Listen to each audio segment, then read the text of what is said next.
All right. Hey, what's up, everybody? Today we're going to talk about how awesome the New King James Version is. It truly is a wonderful Bible translation. About the only people that really don't like the New King James would be those in the King James onlyist camp who never are going to move away from the King James. And that's totally fine as far as I'm concerned. The King James is a wonderful translation. But in this particular video, we're going to talk about why the New King James Version is, at least in my view, an awesome translation.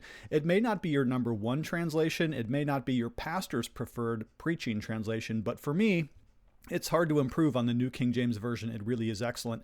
Matter of fact, when I was dreaming up the Jonathan Edwards Study Bible a while ago, before it got approved by Thomas Nelson, I was wondering, who should I pitch this project to? And Thomas Nelson was perfect for me because they print Bibles of not only the King James, but also the New King James. And I thought that the New King James would be especially great for the Jonathan Edwards Study Bible because Edwards used the King James, yet nevertheless I wanted something that would be a little bit more modern for modern readers. And so I was very pleased when Thomas Nelson picked up the project. We've talked about that on this channel before, and we'll come back to it when the Jonathan Edwards Study Bible comes out. But for today, what we're going to do is we're going to talk about a number of reasons why the New King James Version is an awesome Bible translation. And in order to do that, we're going to start off with some very simplistic reasons of why I think it's an excellent translation. And then as the video goes on, we'll get into some more technical reasons why I think the New King James Version is an excellent Bible translation. So thanks for joining me. My name is Matthew. If you're new or visiting here, I'm one of the pastors at Gospel Fellowship PCA. We are a Reformed Bible-believing church just north of Pittsburgh. We'd love to have you come visit us at some point in real life.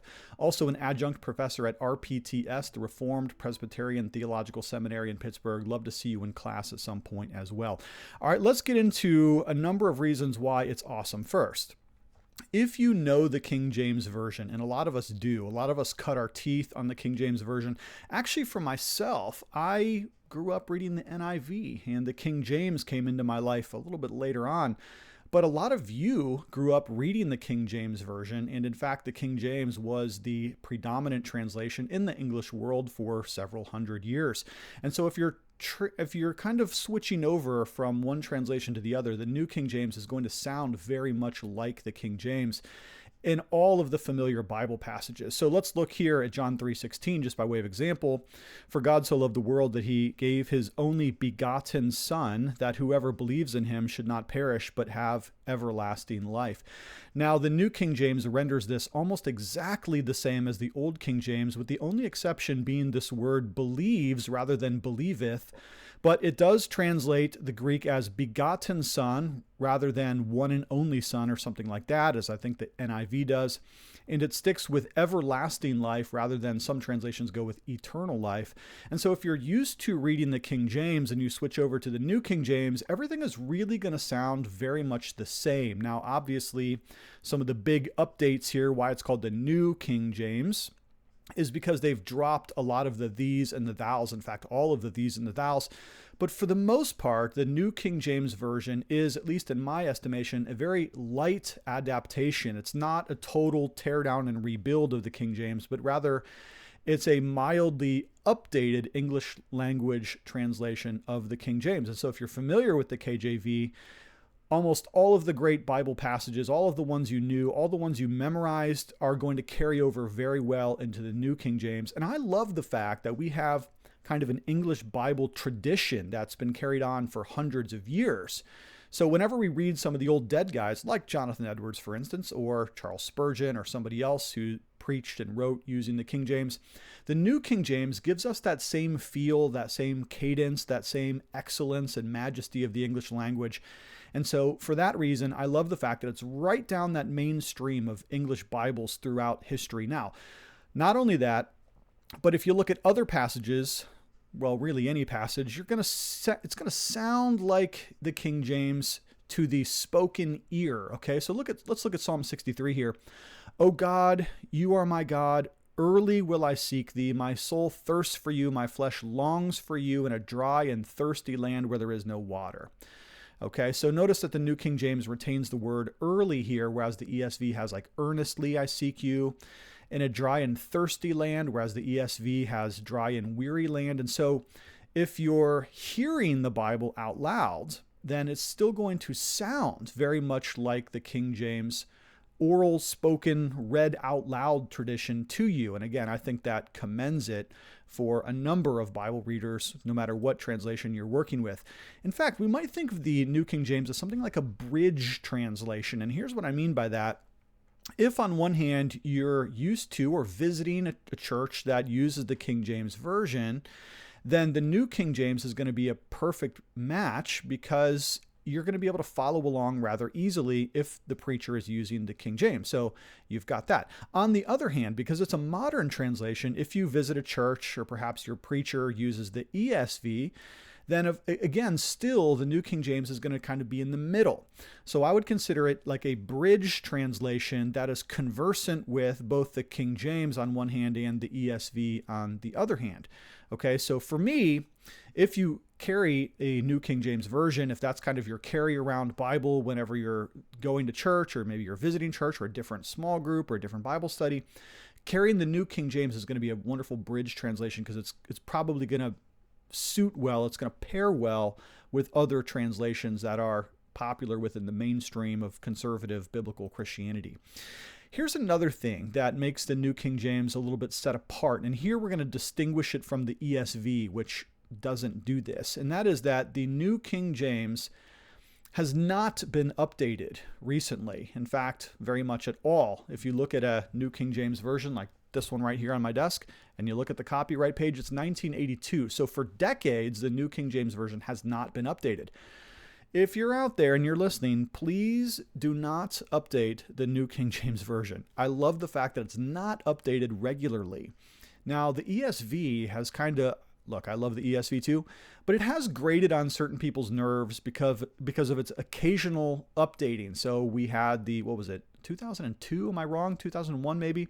And then there was the 2011, and then there was the 2016, and then there was the so-called permanent text, which wasn't, and now apparently there's another set of updates coming.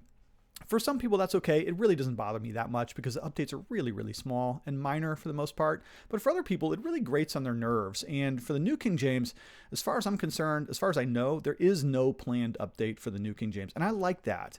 You know, I do think that it's important to update the Bible every once in a while. And it's not that we're updating, the meaning or anything like that, but the English language changes. The English language itself goes through, it changes, it updates, new words take on new cadences. Probably the scholar who does the best work in this would be Mark Ward. If you ever go to his channel, he talks a lot about the way that it's not so much that the Bible changes, no, but that the English language has changed over the times. And so I do recognize that there's a point in which we do need updated translations, but I don't think it's every 5 years. I don't think the English language changes all that terribly much. We've seen similarly with, for instance, the NASB that's been updated a couple different times, but I love the fact that the New King James is just kind of frozen in time, and I think that's great. Again, it's not that we're updating the meaning of the Bible, but the English language does change. Words change meanings over time. Here's something else. Now, the New King James capitalizes divine pronouns, and personally, I like that. I don't know about you, and maybe this is sort of a personal preference thing, but whenever I'm writing my sermons or a treatise or a scholarly article, I always capitalize the divine pronouns. To me, it's just a way of honoring and glorifying God. It seems strange to me to put you, if we're referring to God, in a lowercase y, or he in a lowercase h, or him with a lowercase h if we're referring to the Lord. And I love the fact that this actually helps the reader in certain cases to distinguish which pronouns are referring to God versus those that were referring to somebody else. So here in this passage, you can see that this him capitalized refers to God, whereas this one over here does not. Obviously, we're talking about somebody else. But for me, it's just a reverent way of referring to the Lord. And again, you'll notice that this is updated from the King James, which would have used thee or thou or thy as it relates to divine pronouns. But for me, this is just a way of glorifying and honoring God and setting him apart. It's something I do in my writing, and so I appreciate the fact that the New King James Version does that. Additionally, whenever the New Testament quotes the Old Testament, the New King James Version, no matter what printing you're looking at, for the most part, I haven't seen every edition of the New King James, But almost every edition of the New King James that I've ever seen sets out quotations from the Old Testament kind of tabbed out so that the reader recognizes that they've come across a quote. Now, in paragraph style Bibles, you can't always discern that something is being quoted. Hopefully, there is something like a quotation mark or even perhaps a footnote indicating that an Old Testament passage is being quoted. But I just like the fact that the New King James does an excellent job of showing me visually where the New Testament quotes the Old Testament. So for instance, in this passage right here, we're looking at the book of Ephesians, and he quotes the psalm writer here. And so see, this is tabbed out, and that just indicates to me that we're looking at a quotation of the New Testament's use of the Old Testament. So I think that's just a wonderful thing that they do regularly in their layouts. Moreover, the New King James has an amazing and even astounding set of biblical references in the reference suite. Now, depending on what Bible you're looking at, it may be in the center column, it may be in the side column, it may be in the bottom column, as this particular Bible has them laid out. But the New King James has a wonderful set of cross references, which as a preacher, as a student of the Word of God, I do use those all the time. Now, I recognize this is not a unique feature to the New King James. And in fact, a lot of the things that I'm saying in this video are not unique only to the New King James. The ESV has, for instance, a wonderful set of cross-references, as do most King James printings and many other NASBs and NIVs and so forth. But I do think that the New King James has a really excellent set of cross-references, and since I use them all the time, I'm thankful for that. And more to that same point, while we're talking about biblical layouts, we're talking about the layout of the Bible on the page. The New King James seems to have more verse-by-verse reference Bibles available than, for instance, other publishers. Now, here, because the Old King James does tend to primarily be printed in verse-by-verse settings, either double column or single column, usually double, I suppose I'm contrasting the New King James here with the ESV, which really doesn't have that many verse-by-verse settings. Now, Crossway, who prints most of the ESVs, does have a couple of verse-by-verse settings, and so does Cambridge. But the New King James, especially as printed by Thomas Nelson, has just a number of verse-by-verse formats, again, whether double or single column. This one that you're looking at here happens to be a double column Bible. But I really love that. In fact, this particular Bible, which I'm going to mention here in just a moment, does a wonderful job of looking something like a paragraph-style Bible.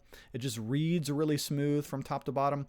But I love the fact that these verses are indicated with a nice bright blue verse and topic heading right here. But as a preacher, I would just really love and savor a Bible that's laid out just like this. And unfortunately, the ESV just doesn't have the options that are laid out like this. I really wish I was preaching from a verse-by-verse Bible. Unfortunately, I'm not. I'm preaching from an ESV with wide margins, and I need that for other purposes. But I do love the fact that this New King James here has a wonderful verse-by-verse layout, and there's so many other options to that extent. Continuing on, as it relates to pronouns, the New King James Version does not do the generic gender type pronouns, which are just so annoying to me in other translations. The NIV, especially the new NIV, is really bad at this. The NRSV is practically terrible at this. The ESV is pretty good at this. But if it's male pronouns or male words or male terms, the New King James keeps them as male terms. So for instance here in Philippians 3:1, finally, my brethren. Well, that's what the Greek says. And other translations have to go and they have to make it gender inclusive and say brothers and sisters. We don't want our sisters to be offended as well. And sometimes translations are even worse than that. For instance, if the Greek word is forefathers, they'll change it to ancestors or something like that, which is trying to be more gender inclusive. To me, that's kind of a little bit of that woke ideology slipping into even Bible translations, and I just don't favor that. I think that competent preachers can clearly explain when a word like adelphos, the word brothers, can be inclusive of brothers and sisters, but let's let the preacher make that as an application rather than the text trying to actually make that alteration for us. I think that's just a little bit of a slippery slope. Whenever we're trying to make the Bible sound more modern to especially Western, modern, post-Enlightenment, post-modernity ears, that's just not a good idea. A translation should just tell me what the scriptures actually say. That's what I want from a good Bible, a good translation, and thankfully the New King James Version gives me that. You can disagree with me if you want, and there's probably a translation for you if you're interested in that, but for me, just give me what the Bible actually says. A nice translation into modern English will be perfectly sufficient for me. Thank you very much. Now, by the way, if you're interested in this actual Bible here that I'm using in this video, you can see that I've got a lot of close-up photography here. This one right here is done by Thomas Nelson, and it was formerly called the NKJV Preaching Bible. Now it's been updated to be called the McLaren. That's just a name and a marketing change there, but the Bible's excellent. This particular Bible has really large font. It's very visible. The blue accents are perfectly done. The cross references here are all at the bottom, and this has wonderfully rich, thick white paper. It's a preacher's dream. The only reason I don't use it is because it doesn't have the margin space, which is something that I tend to really value myself. All right, now let's go on here. The New King James has a couple of other features that get a little bit deeper into its translation philosophy. So one of the things that you're going to notice here is that you come across these italicized words like the word sap right here in the Psalm, verse 16. Now, whenever the New King James has an italicized word, that is a clue, and that's honest acknowledgement that they are sometimes supplying a word that is absent in the original Hebrew or Greek so that the translation makes sense, okay? Whenever you're translating, and if you don't know Greek and Hebrew or you've never learned another language, your understanding of translation philosophy is probably a little bit simplistic. There are times where you have to supply a thought in order to carry a thought from one language into another. There are times where you have to supply a word. In other words, there is no such thing as a 100% literal wooden word-for-word correspondence translation. Languages just don't work like that. So the NKJV does you the favor of acknowledging when it has to supply a thought in order to make the sentence make sense so that the reader is alerted to it. Now, most of the time, it's almost irrelevant. But in this case, the reason why sap is italicized here is because the sentence, the trees of the Lord are full of what? Well, they supplied sap here, the cedars of Lebanon, which he planted, etc. Well, it could have been leaves or it could have been fruit or something like that. And so the translators are being honest with you and they're acknowledging that there seems to be something there, and they supplied the word sap. Okay, so they're letting you know, hey, if you want to go check the Greek and the Hebrew, you're free to do that. Okay, but most of the time that these sort of italicized supplied words are there, it really doesn't alter the meaning at all. So for instance, here in the Gospels, we see that the word Jesus is italicized. So Jesus went with him, and I can tell you, because I just looked at this one this morning in the Greek, that the word there is him or he, and so they're italicizing Jesus to make the story make sense. So you don't get lost in he, him, that there's various he's and hims in the story.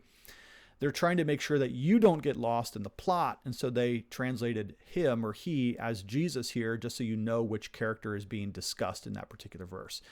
Now, for me, of course, that does not alter the meaning of the verse in any way, but it is a helpful thing so that modern readers don't get lost in reading their English translation. Now, speaking of translation philosophy, we do need to know something about how translations work. Generally speaking, the approach of any given translation is on a continuum, and the continuum has on one side a formal equivalency, and then on the other side, you could say there's a dynamic equivalency. Another way of saying this might be that formal is more literal and dynamic is more paraphrastic, but technically those are not exactly the precise words that we'd want to use here, formal versus dynamic. Now, I would tell you that I would very much prefer as close to formal as possible. And the reason that I would prefer a formal translation rather than something more dynamic or paraphrastic is because as a preacher, I want to be dealing as accurately as I can with the text, because most of my preaching points are very much drawn from the text itself. In other words, I try not to bring my imagination into the text at all, unless, of course, I'm trying to apply the sermon to the lives of the people that are in my congregation. But I really just want to know what the scriptures say. What do they actually say? And so a formal translation for me is going to be much better than something more dynamic and loose. Now, you may prefer something more dynamic and loose, like maybe you want like something like the New Living Translation, which would definitely be closer to paraphrastic than a formal translation. It is impossible, though, and again, I would just challenge you to try. And you can go from English to Spanish, or from Spanish to French, or French to English, doesn't matter.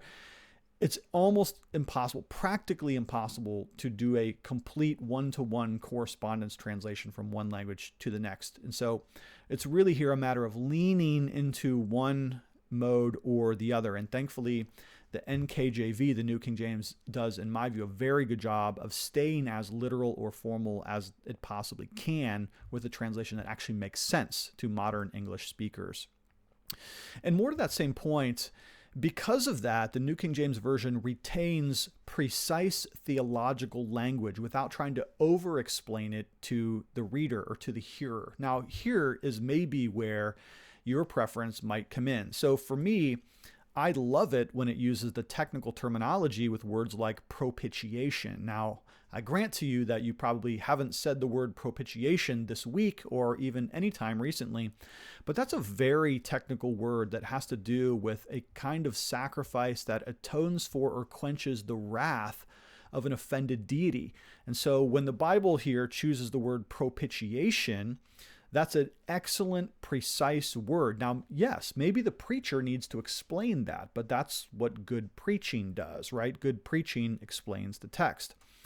But other people who are not as adept at theological terminology, they might like a translation that explains that a little bit more. So obviously you're going to have to choose a multiplicity of words to carry across that same word. So New King James uses propitiation. Another translation might have to use something like a sacrifice of atonement or something like that to carry across that word.